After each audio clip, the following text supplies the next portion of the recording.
Hola, buenos días. El día de hoy vamos a estar presentando en nuestro ciclo de conferencias con Manuel Giraldo. Él es el gerente senior del Servicio de Prevención de Fraudes en Upgate para Latinoamérica.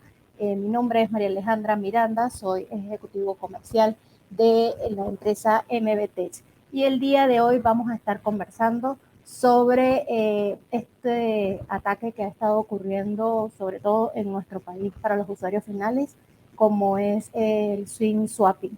Entonces, bienvenido, Manuel. Manuel es un experto en el área de prevención de fraudes con 17 años de experiencia en este tipo de servicios y nos gustaría que Manuel nos comparta cómo ha sido su experiencia con este tipo de ataques y que nos explique un poco cómo funciona o cómo se produce un ataque de SIM swapping. Buenos días, gracias María Alejandra y muchísimas gracias por la invitación. Sí, digamos, el SIM swapping se convierte en una de las amenazas que está golpeando mucho a los consumidores, especialmente consumidores del sistema financiero en la región. Y digamos, Perú no es la excepción, donde hemos visto un incremento en ese tipo de ataques. Entonces, cuando hablamos de SIM swapping y empezamos a hablar de manera técnica, seguramente para muchas organizaciones es conocido el término, pero me gusta siempre cuando hablamos del tema explicar el origen del ataque, ¿cierto? Un Claro, eso poco es muy importante, un poco conocer cómo se produce, de dónde viene. exactamente. Y es importante eso porque cuando hablamos de diferentes, digamos, metodologías o causa raíz de los incidentes de fraude y ciberseguridad, es importante conocer el ciclo completo del ataque. ¿Por qué? Porque cuando hablamos del ciclo completo, podemos empezar a definir capacidades o estrategias transversales que me permitan mitigar el mismo en cualquiera de las etapas del ciclo. Entonces, hablemos del SIM swapping. No es más que, digamos, el cambio de SIM card o la suplantación del usuario final dueño de una SIM card en una empresa o en un proveedor de servicios de comunicaciones. ¿Cómo iniciaría un ataque de SIM swapping? ¿Y cómo lo inician los ciberdelincuentes? Perfilando a los usuarios, perfilando a sus víctimas. ¿Y cómo perfilo a las víctimas? Digamos, yo empiezo a generar un perfilamiento a través de ingeniería social, un complemento de ingeniería social, donde yo empiezo a construir el perfil de X o Y consumidor. Entonces empiezo a entender, un ejemplo, Manuel es un usuario del banco X, entonces ya sé que Manuel es usuario del banco X, le empiezo a capturar y empiezo a construir información de Manuel, entonces empiezo a conocer la identificación de Manuel, que no es difícil.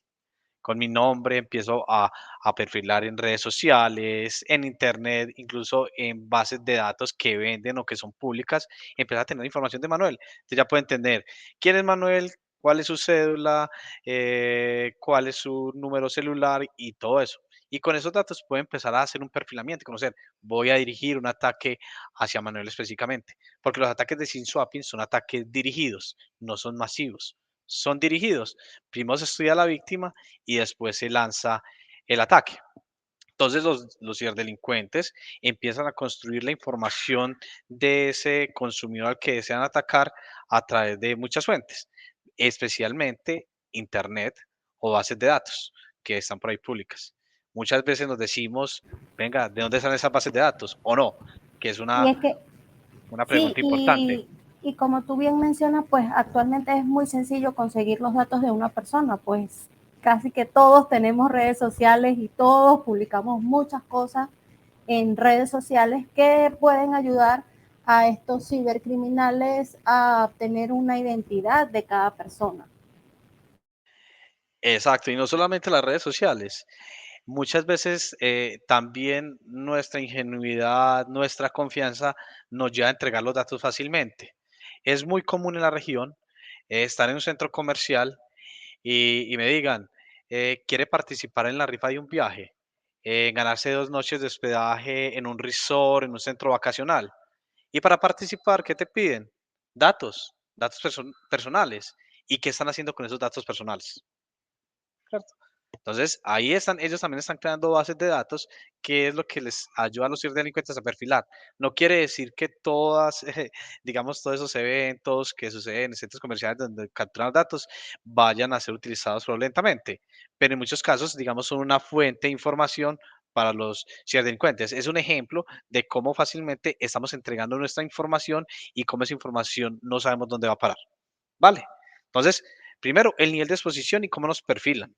Entonces, cómo nos están perfilando los cibercriminales. Segundo, ya ellos, después de perfilarnos, saben que tenemos una línea telefónica, saben que tenemos cuentas en X o Y institución.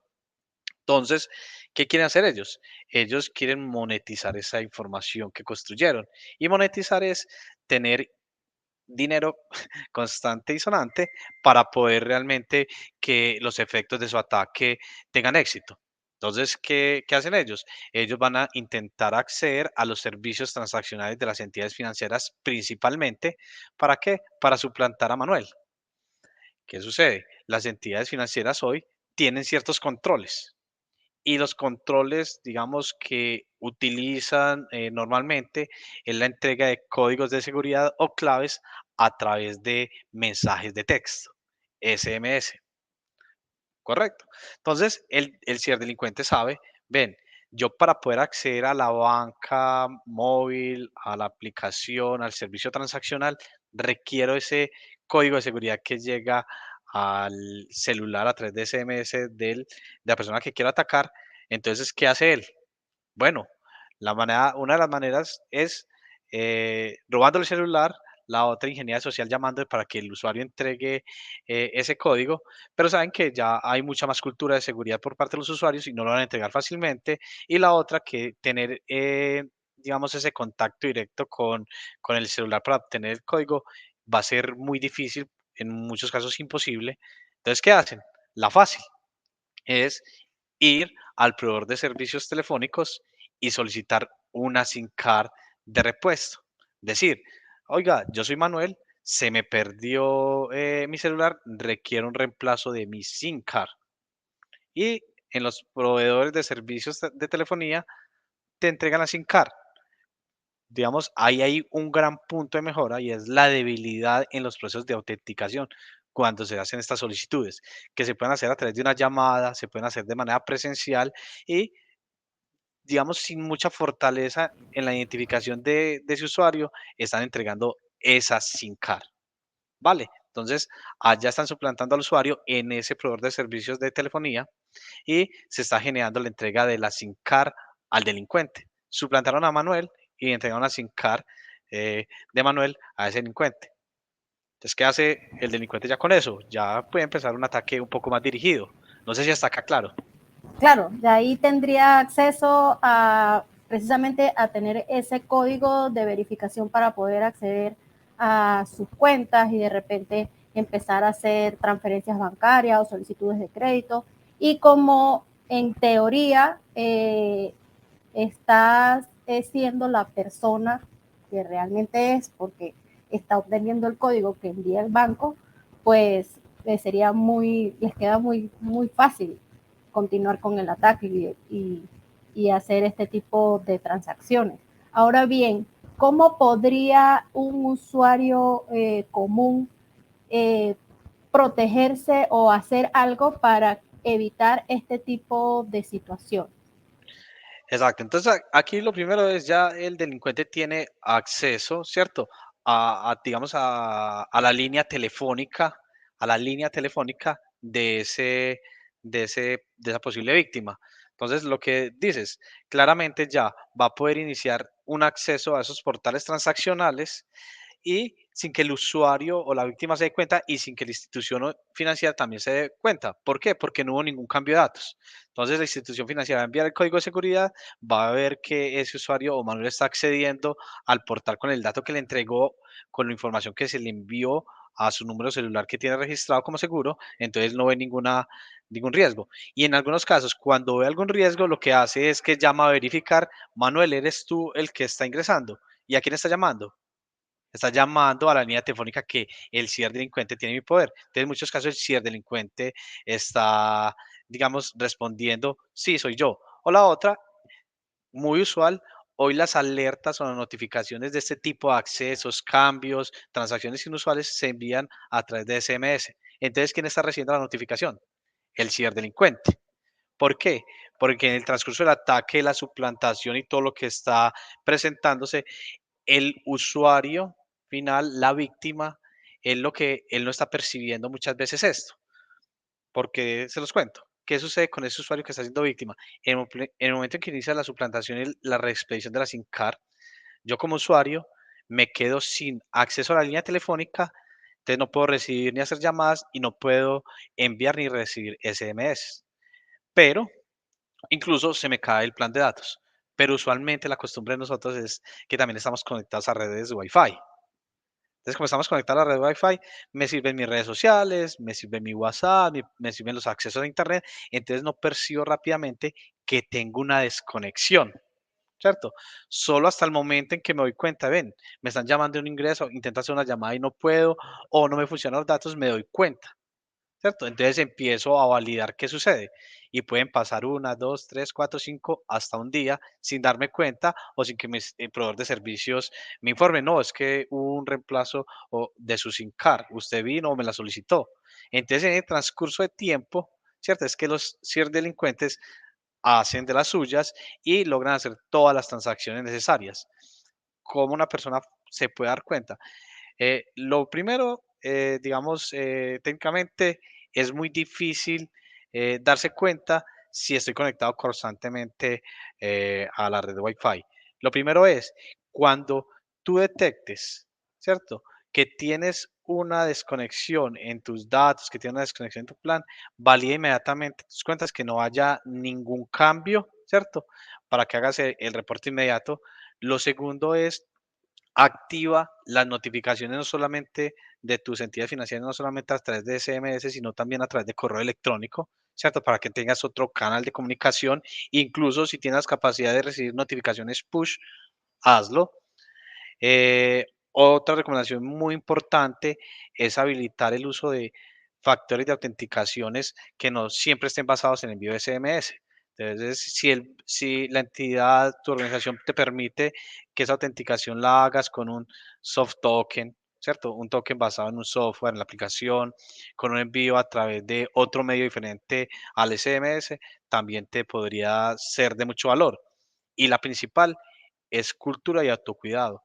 ¿Dónde estás entregando los datos? ¿A quién les está entregando tus datos? ¿Cierto? Nadie se gana la lotería sin comprarla y muchas veces estamos entregando nuestros datos fácilmente. Entonces, es como estamos generando nuestra exposición digital y estamos entregando esa información valiosa para que los ciberdelincuentes nos vean como blanco de los ataques. Es correcto, es muy cierto lo que nos indicas. Ahora, ya vimos la parte del usuario, que han sido las principales víctimas de este tipo de ataques, pero nos olvidamos de que también las entidades financieras de alguna manera son víctimas, pues ellos deben responder por estos ataques que han sufrido sus clientes. Entonces, ¿qué puede hacer o cómo Appgate podría ayudar a las instituciones financieras a proteger a sus clientes y a protegerse ellos mismos? Porque a fin de cuentas, como dije en un principio, pues ellos tendrían que responder a los usuarios por estas transacciones que fueron hechas de forma irregular. Claro, y ahí tienes toda la razón. Que, digamos, como usuario, consumidores, tenemos unos deberes, pero unos deberes, unas responsabilidades, pero también tenemos unos derechos. Unos derechos que recaen en unas responsabilidades de, digamos, de las entidades financieras. En ese sentido, las responsabilidades de las entidades financieras recaen en varios frentes. Frentes que AdGate puede apoyar claramente y te lo resumo en tres básicos. El primero es la entidad financiera debería tener una visión global del riesgo digital, ¿cierto? De su organización y de los usuarios ¿Para qué? Para evitar que sean víctimas o su información esté rodando en la Deep o en la Dark Web, que existan bases de datos con información de sus usuarios. Entonces, tener esa visión digital te permite contrarrestar amenazas, que puedas estar detectando que no haya una página falsa en nombre de tu organización, no haya una aplicación falsa en nombre de tu organización que esté capturando esos datos o que haya información de tus consumidores o usuarios, ¿cierto? Que esté siendo vendida. Entonces, detectarlo rápidamente, desmontar rápidamente esos sitios falsos y evitar que si algún usuario cae, digamos, pueda el ciberdelincuente utilizar esos datos para poder monetizar, digamos, esa información. Eso con primer gran bloque. El segundo bloque es tener la capacidad como entidad de tener un análisis de riesgo integral del comportamiento de mi usuario, de las transacciones que él hace y los dispositivos que utiliza. ¿Qué quiere decir?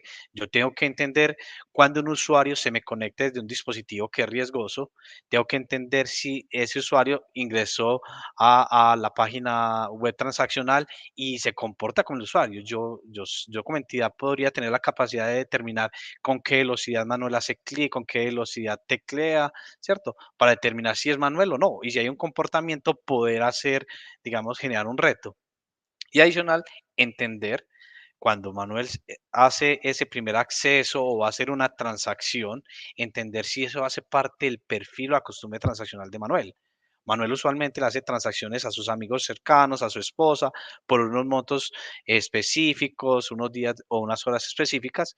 Si yo detecto un comportamiento inusual, Manuel vive, en este caso Manuel vive en Medellín, Colombia. Si Manuel está haciendo una transacción desde Lima, es un comportamiento inusual para Manuel. Entonces yo como entidad debería detectar esos comportamientos inusuales. ¿Para qué? Para no simplemente bloquear, detener y generar fricción, no, para poder determinar una acción que no vaya en contravía del negocio, pero tampoco vaya en contravía de la seguridad de Manuel. Entonces es, venga, si no sé qué es Manuel, entonces venga, yo hago algo, lo autentico con biometría, lo autentico con un mensaje push, hago algo adicional para confirmar que sea Manuel. Entonces esa capa, ¿cierto? Que me permita generar y entender el riesgo de esa transacción y a partir de ese análisis de riesgo poder detener la transacción fraudulenta o esa interacción del ciberdelincuente y así evito la materialización del fraude. Y por último, digamos una capa de autenticación. Aquí lo clave es la autenticación. ¿Por qué? Porque al usuario a través de la ingeniería social y esa primera etapa lo que le están robando le están haciendo un perfilamiento, le roban sus credenciales de acceso. ¿Cierto? Y lo segundo que le están robando con el ataque de SIM swapping es su segundo factor de autenticación, que es ese OTP o mensaje que le llega con ese código. Entonces, aquí estamos hablando de una autenticación.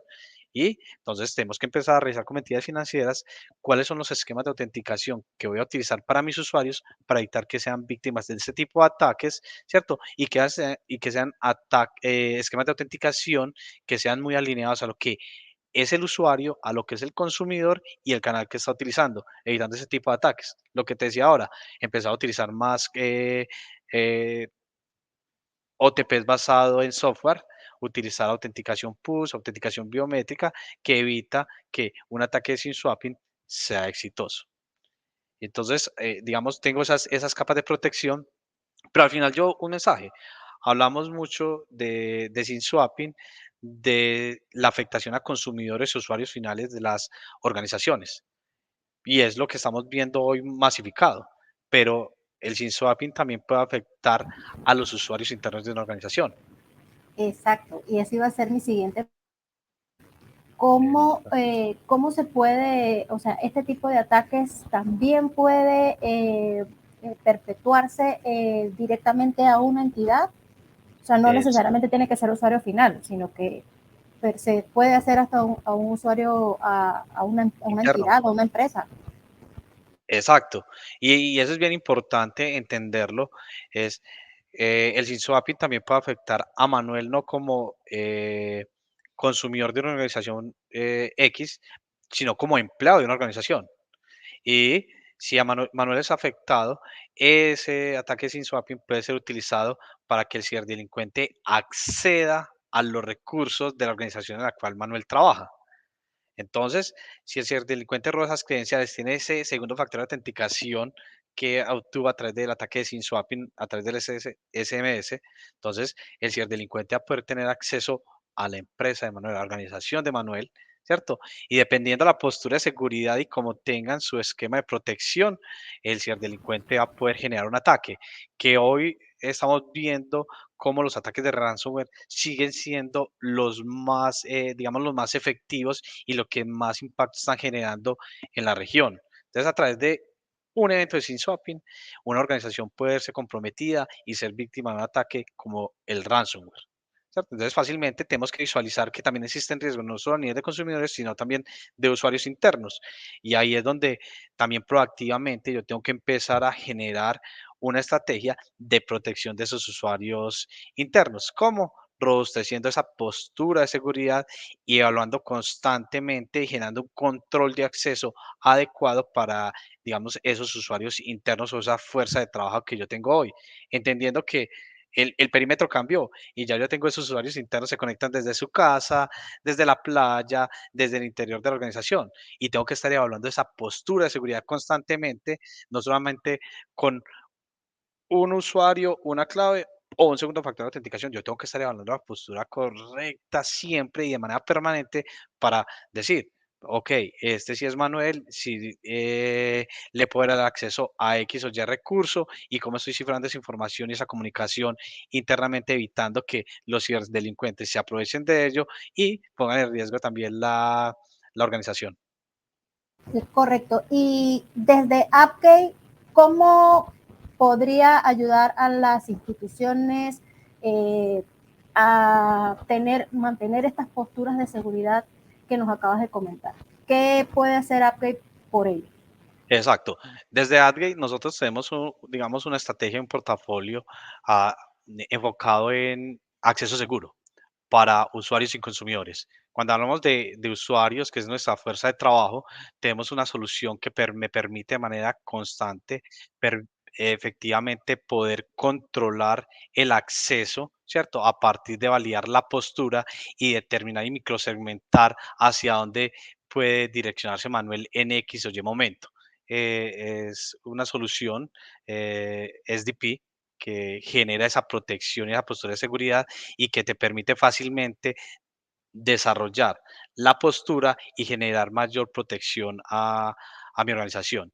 Y para todo el tema del consumidor, que es la protección y evitar que sean víctimas de fraude en tu end, tenemos diferentes soluciones enfocadas en analizar el riesgo digital, en analizar el riesgo del dispositivo, el riesgo de la transacción, la biometría comportamental, cómo Manuel se comporta, y adicional, también hacer toda la autenticación de acuerdo a esquemas de autenticación que sean propios de o idóneos para ese usuario y para ese canal transaccional que lo esté utilizando. Entonces, tenemos una protección, digamos, muy transversal y podemos apoyar a las organizaciones en cada uno de esos frentes. Digamos, con muchísima experiencia y este ejercicio lo hemos hecho con muchas organizaciones en la región Latinoamérica y en el mundo, porque somos una empresa global. Bueno, me parece muy, muy interesante lo que nos acabas de comentar. Eh, Muchísimas gracias, Manuel, por apoyarnos y por compartir con nosotros tus conocimientos. Esperamos tenerte nuevamente porque de verdad que el tema es bien, bien interesante. Creo que puede ser de mucha ayuda no solamente para los usuarios finales, sino también para las empresas. Entonces, eh, los invitamos a ver estas conversaciones a través de nuestros canales como Facebook, LinkedIn y nuestro canal de YouTube. Que tengan un feliz día. Muchas gracias, Manuel, nuevamente por el tiempo y por compartir todos tus conocimientos con nosotros. No, muchísimas gracias a ustedes por la invitación y esperamos volvernos a ver pronto y abierto a cualquier conversación que quieran tener al respecto. Nos estamos conversando. Vale, Perfecto, muchas gracias. gracias.